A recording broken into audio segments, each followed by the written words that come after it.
ഓം ശ്രീ ഗുരുഭ്യോ നമ. ജ്യോതികുമാ ചാനലിലേക്ക് ഏവർക്കും സ്വാഗതം. ഇന്ന് ഞാൻ ചർച്ച ചെയ്യുന്നത് ജനുവരി 2026 ചിങ്ങക്കൂറുകാർക്കും ചിങ്ങലഗ്നക്കാർക്കും എങ്ങനെയാകും എന്നുള്ളതിനെ പറ്റിയാണ്.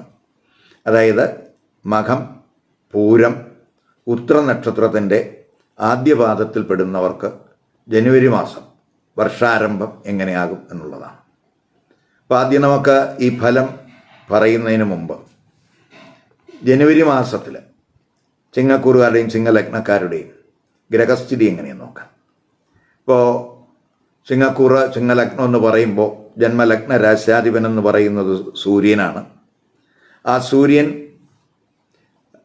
ജനുവരി 14 5 നിന്നും 6 രാശി മാറുന്നു. ചൊവ്വ ജനുവരി 16 5 നിന്നും 6 രാശി മാറുന്നു, ഉച്ചരാശിയിലേക്ക് രാശി മാറുന്നു. ബുധനാണെങ്കിൽ ജനുവരി 17 5 നിന്നും 6 രാശി മാറുന്നു. ഗുരു ആണെങ്കിൽ 11 സ്ഥിതി തുടരുന്നു, വക്രത്തിലാണ് സഞ്ചരിക്കുന്നത്. ശുക്രൻ ജനുവരി 13 5 നിന്നും 6 മാറുന്നു. ശനി അഷ്ടമത്തിൽ സ്ഥിതി തുടരുന്നു. രാഹു 7 കേതു ജന്മരാശിയിലും സ്ഥിതി തുടരുന്നു. അപ്പോൾ പൊതുവെ 4 ഗ്രഹങ്ങൾ, അതായത് ശുക്രൻ, സൂര്യൻ, ചൊവ്വ, ബുധൻ, ഈ 4 ഗ്രഹങ്ങൾ 6 രാശി മാറുന്നു എന്നുള്ളതാണ് ജനുവരി മാസത്തെ പ്രത്യേകത. ആദ്യം നമുക്ക് ഈ ഗ്രഹസ്ഥിതി അനുസരിച്ച് ചിങ്ങക്കൂറുകാരുടെയും ചിങ്ങലഗ്നക്കാരുടെയും ആരോഗ്യസ്ഥിതി എങ്ങനെയെന്ന് നോക്കാം. ആരോഗ്യസ്ഥിതി നോക്കുമ്പോൾ ജന്മലഗ്ന രാശ്യാധിപൻ സൂര്യനാണ്. ജന്മരാശിയിൽ കേതു ഉണ്ട്. ശുക്രനും സൂര്യനും കുജനും ബുധനും ഒക്കെ തന്നെ മാസത്തിൻ്റെ ആദ്യ പകുതി 5 അഷ്ടമ രാശിയിൽ ശനി. ആ ശനി 5 ദൃഷ്ടി ചെയ്യുന്നുണ്ട്. 5ാം ഭാവാധിപനായിട്ടുള്ള ഗുരു ആണെങ്കിൽ 11 വക്രത്തിൽ സഞ്ചരിക്കുന്നു. അപ്പോൾ പൊതുവെ ഈ കുറുകാരെ സംബന്ധിച്ചിടത്തോളം ഒരു ബോഡി സ്ട്രെസ്, അതുപോലെ മാനസികമായിട്ട് ഒരു സ്ട്രെസ്, ചിലർക്ക് സ്റ്റൊമക്ക് റിലേറ്റഡ് ആയിട്ട് എന്തെങ്കിലുമൊക്കെ ഇഷ്യൂസ് ചിലപ്പോൾ ഉണ്ടായെന്ന് വരാം. അതുപോലെ 8 ശനി. ഇപ്പം ചിലർക്ക് ഈ ലോവർ അബ്ഡമനിൽ, അതായത് ബ്ലാഡർ റിലേറ്റഡ് ആയിട്ട് എന്തെങ്കിലും ഇഷ്യൂസ്, ഇൻഫെക്ഷൻ, ഇവയ്ക്കും സാധ്യത കാണുന്നുണ്ട്. അവസാനത്തെ പകുതി സൂര്യനും ശുക്രനും കുജനും ബുധനും ഒക്കെ തന്നെ 6 മാറുകയാണ്. അപ്പോൾ നമ്മൾ ആഹാരത്തിൽ ഒരു ശ്രദ്ധ വേണം. ആഹാരത്തിൽ ശ്രദ്ധിക്കുമ്പോൾ തന്നെ അത് നമ്മൾ ഈ ആരോഗ്യ പ്രശ്നങ്ങൾ ഉള്ളവർക്ക് അതിൽ നിന്ന് ഒരു റിലീഫ് കിട്ടാൻ സാധ്യതയുണ്ട്. കഴിവതും 6 ഈ ഗ്രഹങ്ങളൊക്കെ വരുമ്പോൾ വ്യായാമം, യോഗ ഇവയൊക്കെ ശീലിക്കുക വഴി നമുക്ക് ആരോഗ്യസ്ഥിതി ഇമ്പ്രൂവ് ചെയ്യാൻ കഴിയും. അതുപോലെ ഈ അവസാനത്തെ പകുതിയൊക്കെ ആകുമ്പോൾ പിതാവിൻ്റെ ആരോഗ്യകാര്യത്തിൽ ശ്രദ്ധിക്കണം. അതുപോലെ ജീവിത പങ്കാളിയുടെ ആരോഗ്യകാര്യത്തിലും ശ്രദ്ധിക്കണം. ഇനി തൊഴിൽസ്ഥിതി നോക്കുമ്പോൾ 10ാം ഭാവാധിപനായിട്ടുള്ള ശുക്രൻ, ആ ശുക്രൻ 5, 6 രാശികളിൽ സഞ്ചരിക്കുകയാണ്. സൂര്യനും കുജനും ബുധനും ഒക്കെ തന്നെ 5ഉം 6ഉം രാശികളിൽ സഞ്ചരിക്കുന്നുണ്ട്. കർമ്മകാരകൻ ആയിട്ടുള്ള ശനി അഷ്ടമത്തിൽ നിൽക്കുകയാണ്. അത് കർമ്മസ്ഥാനത്ത് ശനിയുടെ ദൃഷ്ടിയുണ്ട്. 8 നിന്നാണ് ദൃഷ്ടി ചെയ്യുന്നത്. അപ്പോൾ തൊഴിലിൽ സഡനായിട്ടുള്ള ഒരു മാറ്റങ്ങൾക്ക് സാധ്യത കാണുന്നുണ്ട്. ഇപ്പോൾ 10ാം ഭാവാധിപനായിട്ടുള്ള ശുക്രൻ ആദ്യ പകുതി ഭാവത്തിൻ്റെ അഷ്ടമത്തിലാണ് സ്ഥിതി ചെയ്യുന്നത്. അപ്പോൾ വർക്ക് പ്രഷർ കൂടും. അപ്പോൾ 8 നിൽക്കുന്ന ശനി 10 ദൃഷ്ടി ചെയ്യുന്നു. 10ാം ഭാവാധിപൻ ഭാവത്തിൻ്റെ അഷ്ടമത്തിലൂടെ സഞ്ചരിക്കുന്നു. അപ്പോൾ വർക്ക് പ്രഷർ ഉണ്ടാകാം. കരിയർ തലത്തിൽ എന്തെങ്കിലുമൊക്കെ വെല്ലുവിളികൾ, എന്തെങ്കിലുമൊക്കെ ചലഞ്ചസ്, എന്തെങ്കിലുമൊക്കെ ക്രൈസിസ് ചിലപ്പോൾ ഉണ്ടായെന്ന് വരാം. അപ്പോൾ അവ നമ്മൾ അവസാനത്തെ പകുതിയോട് നമുക്ക് നമ്മുടെ ദൃഢനിശ്ചയത്തോടു കൂടി ആ ചലഞ്ചസൊക്കെ നമുക്ക് അഭിമുഖീകരിക്കാൻ കഴിയും. അതേസമയം നമുക്ക് ക്രിയേറ്റീവ് തലത്തിലൊക്കെ വർക്ക് ചെയ്യുന്നവർക്ക് പൊതുവെ അനുകൂല സമയമായിട്ട് കാണുന്നുണ്ട്. 10ാം ഭാവാധിപനായിട്ടുള്ള ആ 10ാം ഭാവാധിപൻ ഭാവത്തിൻ്റെ ഭാഗ്യസ്ഥാനത്തേക്ക് മാസത്തിൻ്റെ അവസാന പകുതി വരുന്നുണ്ട്. അത് നമുക്ക് തൊഴിലിടത്ത് എന്തെങ്കിലുമൊക്കെ വെല്ലുവിളികൾ വന്നാലും ആ വെല്ലുവിളികളെയൊക്കെ നമുക്ക് അതിജീവിക്കാൻ കഴിയും. തൊഴിലിലൊക്കെ നമുക്ക് കൂടുതൽ തിളക്കം, നല്ല ഫോക്കസ് കൊടുക്കുന്നതിനും തൊഴിലിടത്ത് തിളങ്ങുന്നതിനുമൊക്കെ സാധ്യതയുണ്ട്. ഇപ്പോൾ ശത്രുക്കളുടെയൊക്കെ നീക്കങ്ങൾ തടയുന്നതിനൊക്കെ അവസാനത്തെ പകുതി സഹായകമാകും. പ്രത്യേകിച്ച് ഈ കുജനൊക്കെ ഉച്ചരാശിയിൽ 6-ൽ വരുന്നുണ്ട്, സൂര്യൻ അവിടെ വരുന്നുണ്ട്, 10ാം ഭാവാധിപൻ ഭാവത്തിൻ്റെ ഭാഗ്യസ്ഥാനത്ത് വരുന്നുണ്ട്. അപ്പോൾ തൊഴിലിലൊക്കെ തന്നെ പൊതുവേ നമുക്ക് ചെറിയ നേട്ടങ്ങൾ മാസത്തിൻ്റെ അവസാനത്തെ പകുതി പ്രതീക്ഷിക്കാം. ആദ്യ പകുതി ചെറിയ പ്രഷറൊക്കെ നമുക്ക് ഉണ്ടാകുമെങ്കിൽ, വർക്ക് പ്രഷറൊക്കെ ഉണ്ടാകും എങ്കിലും അവസാനത്തെ പകുതി ഗുണാനുഭവം ഉണ്ടാകുന്ന സമയമായിട്ട് കാണുന്നുണ്ട്. തൊഴിലിൽ ഉയർച്ചയ്ക്കും സാധ്യതയുണ്ട്.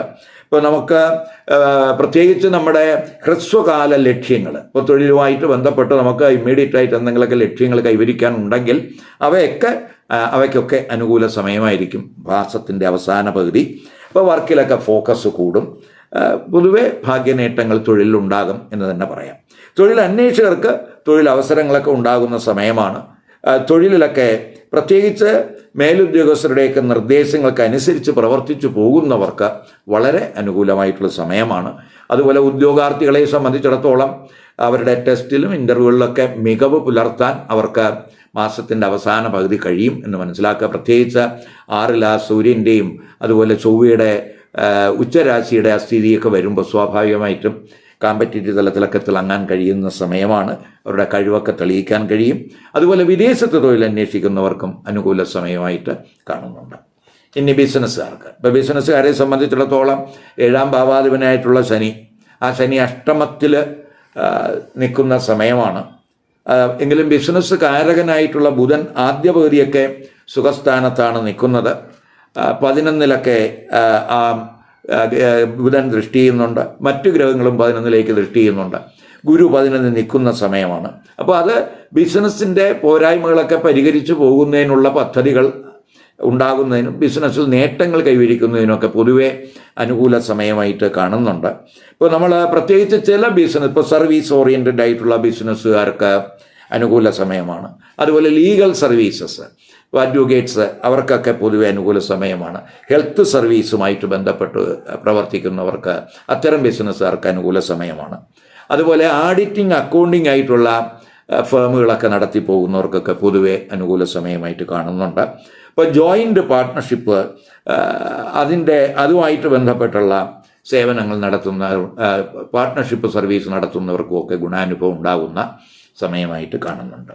ഇനി വിദ്യാർത്ഥികൾക്ക്, ഇപ്പോൾ വിദ്യാർത്ഥികളെ സംബന്ധിച്ചിടത്തോളം 2-ഉം 11-ഉം ഭാവാധിപനായിട്ടുള്ള ബുധൻ, ജന്മരാശ്യാധിപനായിട്ടുള്ള സൂര്യൻ, അതുപോലെ ശുക്രൻ, കുജൻ ഇവരോടൊപ്പം ആദ്യ പകുതി 5-ലാണ് നിൽക്കുന്നത്. 5-ാം ഭാവാധിപനായിട്ടുള്ള ഗുരു 11-ൽ നേട്ടത്തിൻ്റെ സ്ഥാനത്താണ്. 5-ലേക്ക് ആ ഗുരുവിൻ്റെ ദൃഷ്ടിയുണ്ട്. അപ്പോൾ പഠിതാക്കൾക്ക് പൊതുവെ പോസിറ്റീവ് എനർജി ഉണ്ടാകുന്ന സമയം, കൂടുന്ന സമയം എന്ന് പറയാം.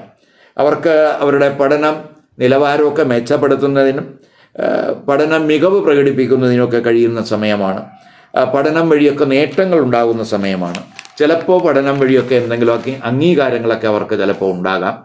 അതുപോലെ ഉന്നത പഠനം നടത്തുന്നവർക്ക്, അതുപോലെ ഉന്നത പഠനം ആഗ്രഹിക്കുന്നവർക്ക് ഒക്കെ തന്നെ അനുകൂലമായിട്ടുള്ള മാസമായിട്ട് നമുക്ക് ജനുവരി മാസത്തെ കാണാം. ഇപ്പോൾ അവസാനത്തെ പകുതിയൊക്കെ ആ 9-ാം ഭാവാധിപനായിട്ടുള്ള ചൊവ്വ, യോഗകാരകനും കൂടിയാണ് ആ ചൊവ്വ ഉച്ചരാശിയിൽ വരികയാണ്. അപ്പോൾ അത് നമുക്ക് ഈ കോമ്പറ്റീറ്റീവ് തലത്തിൽ ഇപ്പോൾ ഉന്നത പരീക്ഷകളിലൊക്കെ അപ്പിയർ ചെയ്യുന്ന വിദ്യാർത്ഥികളെ സംബന്ധിച്ചിടത്തോളം അവർക്ക് അവരുടെ കഴിവ് പ്രകടിപ്പിക്കാൻ കഴിയുന്ന സമയമായിരിക്കും. അവർക്കതിന് ഉയർന്ന വിജയമൊക്കെ സാധ്യമാകുന്ന സമയമായിരിക്കും. പഠിതാക്കൾക്ക് ജനുവരി മാസം പൊതുവെ ഭാഗ്യനേട്ടങ്ങളുടെ സമയം എന്ന് തന്നെ പറയാം. ഇനി ധനസ്ഥിതി നോക്കുമ്പോൾ 2-ഉം 11-ഉം ഭാവാധിപൻ എന്ന് പറയുന്നത് ബുധനാണ്. ആ ബുധൻ 5-ഉം 6-ഉം രാശികളിൽ സഞ്ചരിക്കുകയാണ്. ധനകാരകനായിട്ടുള്ള ഗുരു നേട്ടത്തിൻ്റെ സ്ഥാനത്താണ്. ആദ്യ പകുതി രവിയും ബുധനും കുജനും ശുക്രനും ഒക്കെ തന്നെ ആ നേട്ടത്തിൻ്റെ സ്ഥാനത്ത് 11-ൽ ദൃഷ്ടി ചെയ്യുന്നുണ്ട്. അപ്പോൾ ധനാഗമം കൂടുന്ന സമയമായിരിക്കും. പല സോഴ്സുകളിൽ നിന്ന് ധനാഗമം ഉണ്ടാകും എന്ന് തന്നെ പറയാം. അത് 6-ാം ഭാവാധിപനായുള്ള ശനി അഷ്ടമത്തിൽ വിപരീത രാജയോഗത്തിൽ നിൽക്കുകയാണ്. അപ്പോൾ ഈ കടബാധ്യതയൊക്കെ ഉള്ളവർക്ക് അത് തിരിച്ചടയ്ക്കുന്നതിനൊക്കെ അനുകൂലമായിട്ടുള്ള സമയമാണ്. കടബാധ്യത കുറയ്ക്കുന്നതിന് അനുകൂല സമയമാണ്.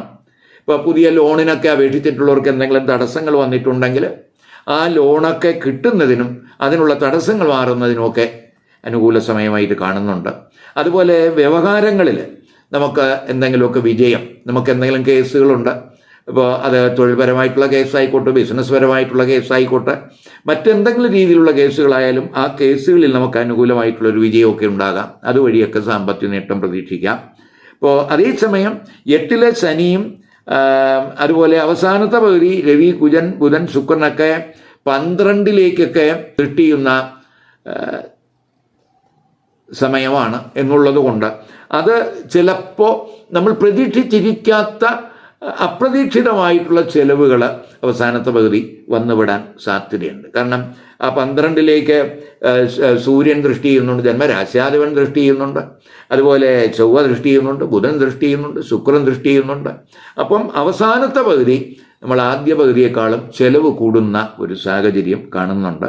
അപ്പോൾ പൊതുവെ നമുക്ക് ആദ്യ പകുതി വരുമാനം കൂടുമെങ്കിൽ അവസാനത്തെ പകുതി ചെലവ് കൂടുന്ന സ്ഥിതിയാണ്. അപ്പോൾ വരവ് ചെലവുകൾ പൊതുവെ സന്തുലിതമാകുന്ന മാസമായിരിക്കും ജനുവരി മാസം എന്ന് തന്നെ പറയാം. ഇനി വിവാഹം, ദാമ്പത്യബന്ധം, കുടുംബജീവിതം എങ്ങനെയെന്ന് നോക്കാം.